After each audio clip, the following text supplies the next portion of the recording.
Hey guys, welcome back. In this video, an HOA Karen decided she owns my car now and stole my classic Corvette. She claimed the car was banned in the neighborhood and apparently did not know about Grand Theft Auto. Here is what happened. Let's dive right into the video. So I'm not like a lot of the other moms in my neighborhood, but I might as well live on a different planet than my neighbor Karen from 2 doors down. This woman is insane and has some of the biggest main character energy I've ever seen in my life. She seems to have an insane mental problem that nobody else is allowed to have better things than her without her having a conniption about it. It seems to be the cause of her problems for a few different reasons. She likes to brag about her kids going to private school and about how smart they are. My kids go to the same school and on paper are even more successful than hers. I got a kid on honor roll and another one who's the captain of his soccer team. I'm proud of my kids, but I don't feel the need to go around and shove it into the face of random people. Karen knows that my kids are more accomplished and I guess hates me for it. She even went around telling people that the only reason my kids went there was because of charity. A thing she could not even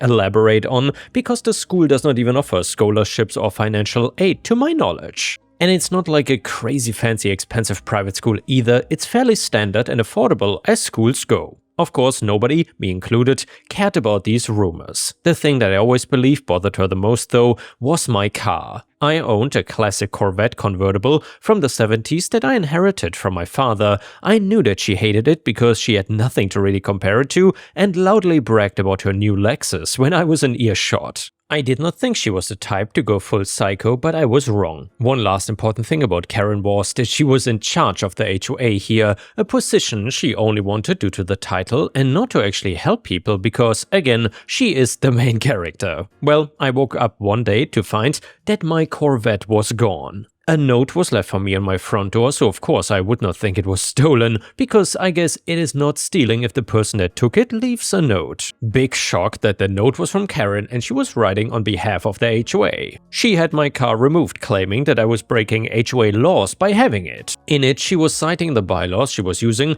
as her proof for the removal, claiming that any cars abandoned or otherwise a danger to the community would be removed by the HOA.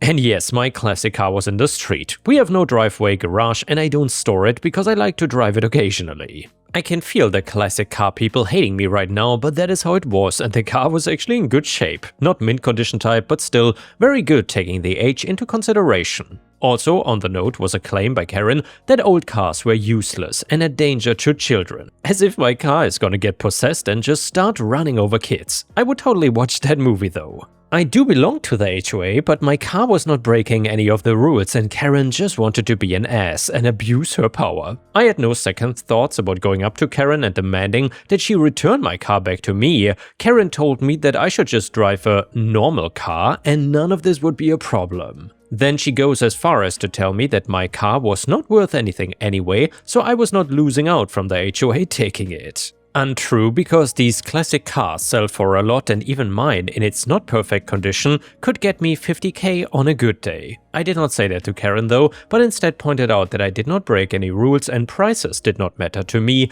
The car was my property and I wanted it back. She refused, so now it was my turn to pull a Karen move. Well, right in front of her, I called the police to tell them that my car had been stolen and I was standing in front of the woman who actually stole it. I won't lie and say it felt bad to turn the tables and pull my own mini Karen move on her though. The police arrived, I showed them the note and Karen made it very easy by not even denying that she took it. Instead, told the police that as a fellow law enforcer, since I guess she considers that part of her job as HOA president, she just confiscated my car. The police essentially told her that she cannot do that and gave her a chance to just return the car. I agreed if she did, so I would drop the whole thing. I have better things to do than spend weeks speaking to lawyers. After further talking, the police did give her a second option though, giving them paperwork showing the car was abandoned or in destroyed condition. A thing she should have done through the county before taking it, and paperwork that she could not provide based on the simple fact it did not exist. They told her flat out it was either give back the car or be arrested for grand theft auto. She truly believed being the HOA president meant she was immune from being arrested or facing legal charges. She was wrong though. After being arrested, the police got a warrant to search her property and found that she had rented a storage locker big enough to fit the car in to try and hide it. The car was in the same condition thankfully, but aside from finding the car,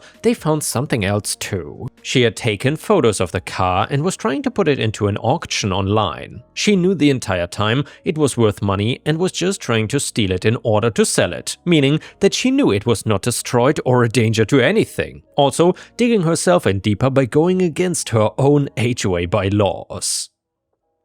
Which, by the way, state that no HOA board members may profit from anything, and in the list of potential things it says, selling any property or confiscated items for personal profit. Again, all of this just because she wanted to be the main character and brag about having the best of everything. It was not even about the money or wanting the car or anything, it was all ego related. Karen then continued to make bad decisions, further amusing me. She pleaded not guilty instead of wanting to handle things outside of court or make a deal. Her entire case was that she was the HOA president and just doing her job. Despite that, all of her actions went in violation of the own rules of that job. I got to be there and it took everything in me to not laugh at her boasting about herself while just digging herself in deeper. Karen was found guilty of not only grand theft auto, but additional charges I haven't even had the chance to mention yet. When they saw that she was trying to sell my car, they dug a little deeper into Karen and her past. This was not the first car she confiscated and then sold for a profit. With those, she actually followed the first part of what she was meant to do, but instead of scrapping it and the HOA absorbed the money, she sold it to people who fixed cars and then made a profit by herself. Not much on each car, so I guess she went for a big payday with mine and then finally got caught.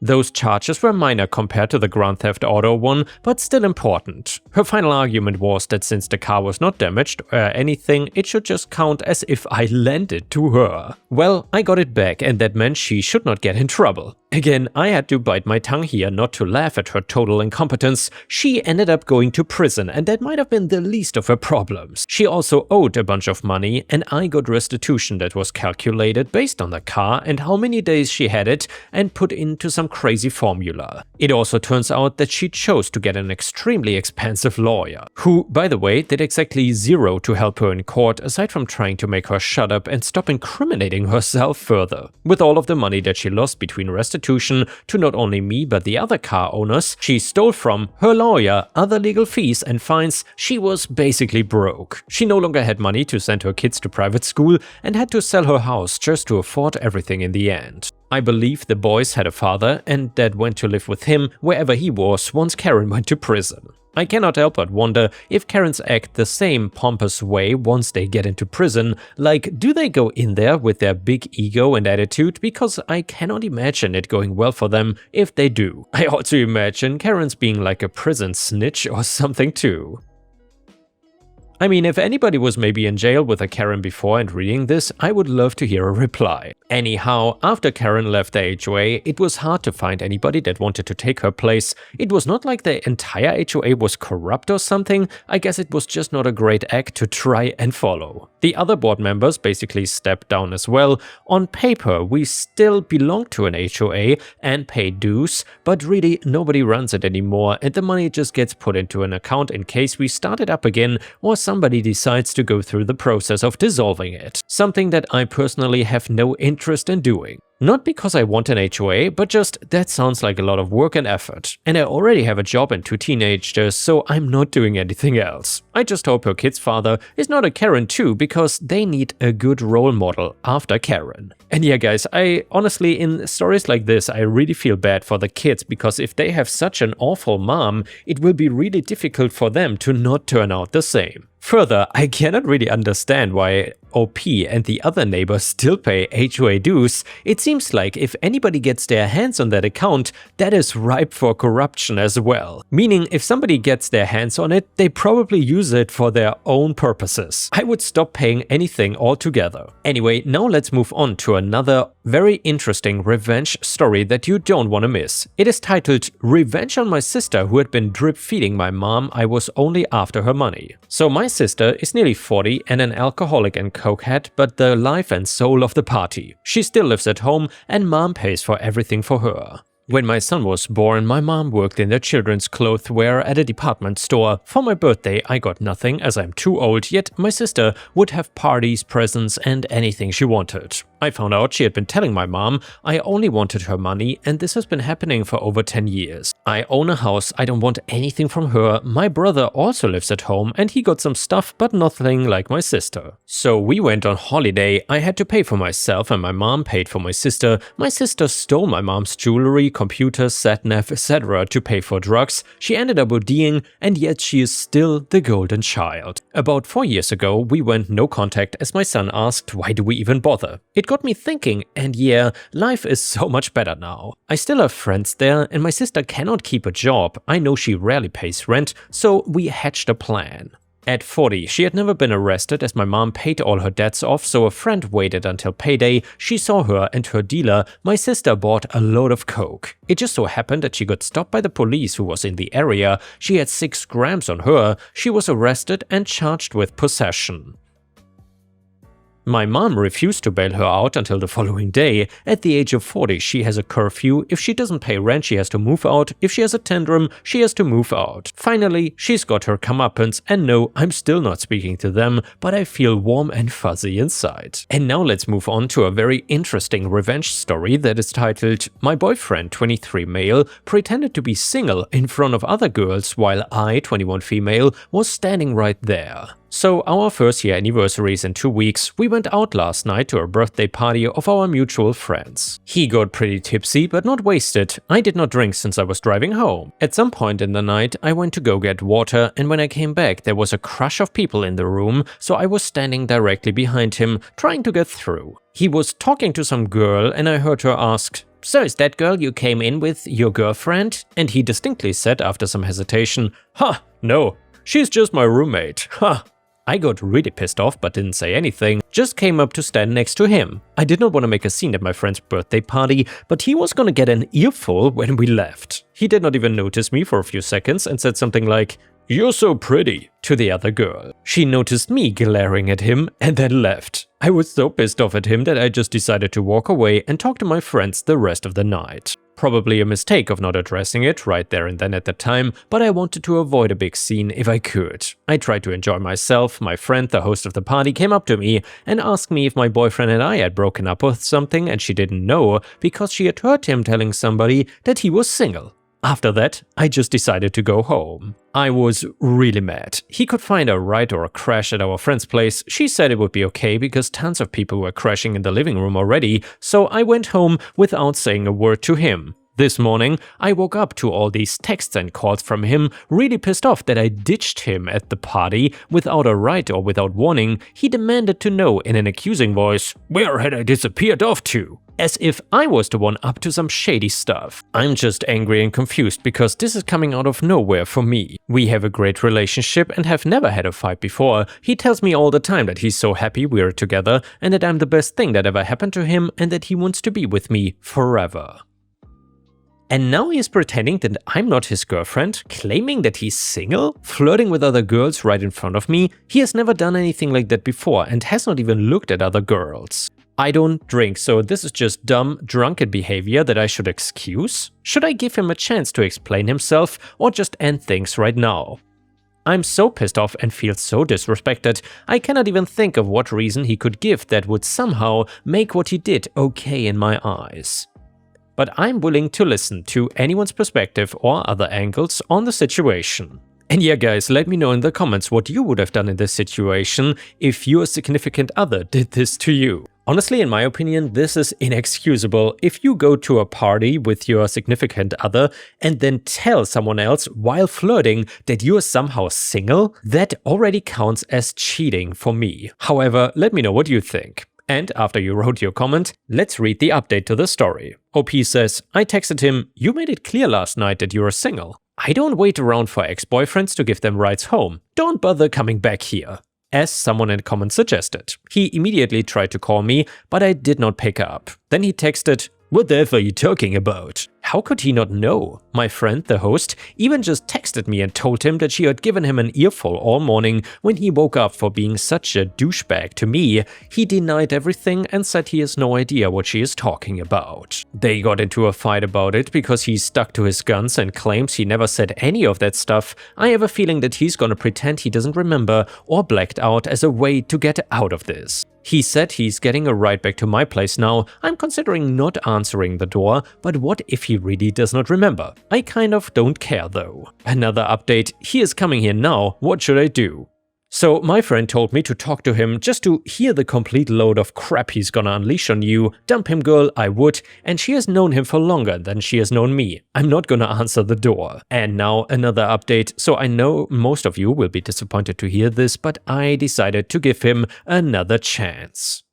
Just kidding. I only kid because I'm still bawling my eyes out. I did decide to answer the door and hear what he had to say, if only to try and understand his reasons behind it, not as a way to forgive him, but to fully understand why. At first he denied it and said that none of it ever happened, and that my friend was lying to me because she was jealous of us and had always wanted him. She has a boyfriend of 3 years, by the way. He said he had no idea what she was talking about, or why I was so mad at him. I just said, I heard you say it too. He said, say what? But then he just saw the look on my face and crumbled. He said that prior to us dating, he had never gotten attention from girls before, and it went to his head when it happened last night. He said that he had always felt in disbelief because he believed I was out of his league and it was pure fluke that I'd ever been interested in him. Apparently girls never approached him before we were dating ever, so when it happened at the party, he did not know how to react. He said that he enjoyed the attention for once in his life and just went with it. According to him, he was not planning on doing anything but just impulsively said whatever to keep the attention coming. He swears up and down that he just enjoyed the ego boost that came from girls being interested in him, but he would never ever cheat on me. And yeah, obviously guys, that is what a cheater would say, obviously. In his mind, he thought it was harmless because he knew he would never let it go further than feeding his ego, and that if he had known that I would hear, he would never have done it and risked hurting me. At this point, I started to cry because to me it was such a stupid reason to throw away what we had. I know some of you will say that I should forgive him, got a lot of PMs and comments saying it was just a dumb mistake, and I say dumb stuff that I don't mean when I'm drunk too, but I just can't. And by the way guys, I just have to point out how gaslighting Reddit comments sometimes can be. Why would you tell OP that it was just a mistake, that it was just dumb stuff he said? That is so inflammatory, and it reminds me of this stupid old boys will be boys stuff that I absolutely find despicable. You should never forgive someone like this, honestly. He clearly broke OP's trust, and obviously they didn't cheat in a physical way, like sleeping together or whatever, but in my opinion this also counts as psychological cheating or something akin to that. Either way, he broke my trust in him, and honestly, he hurt my pride. I want a guy who can handle when some other girl shows interest in him with maturity and respect, a guy who loves me so much that he would never dream of leading a girl on for attention, because I feel like my attention should be enough. Also, someone who's proud to point at me and say, sorry, I'm taken and she is a great girl, with no regrets. I told him that I thought it was a really stupid reason to damage our relationship, being insecure and an attention WHORE, and I guess it must have sunk in that I was planning to leave him. He broke down crying too and begged me to please try to forgive him because it was a stupid drunken mistake. It was so hard to stay strong, but I was very angry with him. And by the way guys, my apologies if the audio just got a little bit worse, but basically outside a monsoon rain started, and it could be that my microphone is trying to reduce the noise, which could in return make my voice a little bit more quiet. So yeah, my apologies in advance. Anyway, I cried so hard because he started telling me that he loved me more than anyone, and he was just stupid, drunk and inexperienced, and he wished he could take it all back because it was not worth losing me.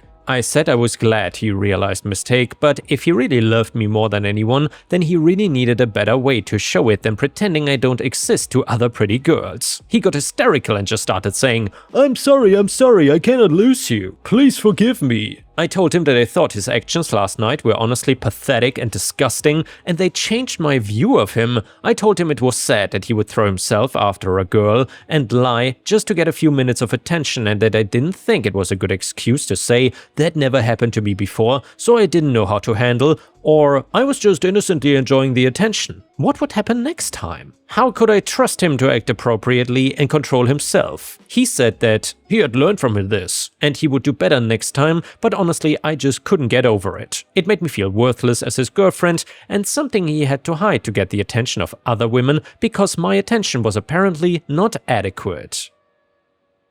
I know that is not necessarily true, but that is just how he made me feel. I also told him he had lowered himself in my eyes and I didn't respect him anymore. So I told him to get out and not talk to me anymore. I'm leaving a box of his stuff on the porch so he can get it without talking to me. Then I laid on my couch and cried with my dog until I felt sick. It should not feel this bad because I'm still really mad at him, but we had an amazing year together and it sucks that something so small and stupid could cause him to jeopardize that. I don't want to be with a guy who values our relationship so little. I feel better today. And yeah, it sucks not being in a relationship anymore, but I feel like I deserve better. He's been blowing up my phone saying he's been at home crying and he loves me so much, I'm just waiting for him to pick up his stuff so I can block his number. My best friend also just broke up with his girlfriend of 2 years, so we are planning a road trip together to take our mind off things. I was not able to go before because I didn't want to make my boyfriend uncomfortable. Go figure. This weekend, I'm going to go hang out with my bestie and swim at the beach and forget things. Thanks for the support, Reddit, you helped me stay clear-headed.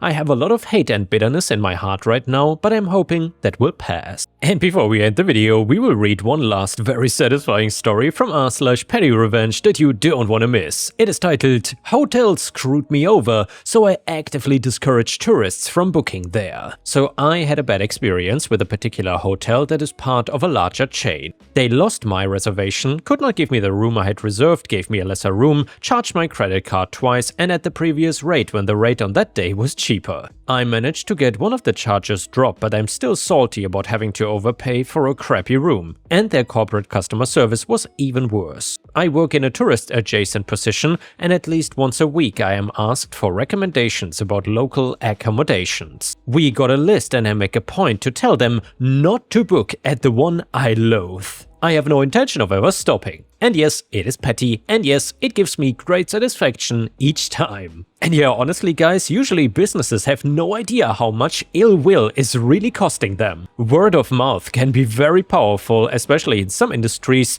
but I hope it is enough for them in this case to get new management and maybe better customer service. Thank you so much for watching, please don't forget to like the video, and I will see you again tomorrow.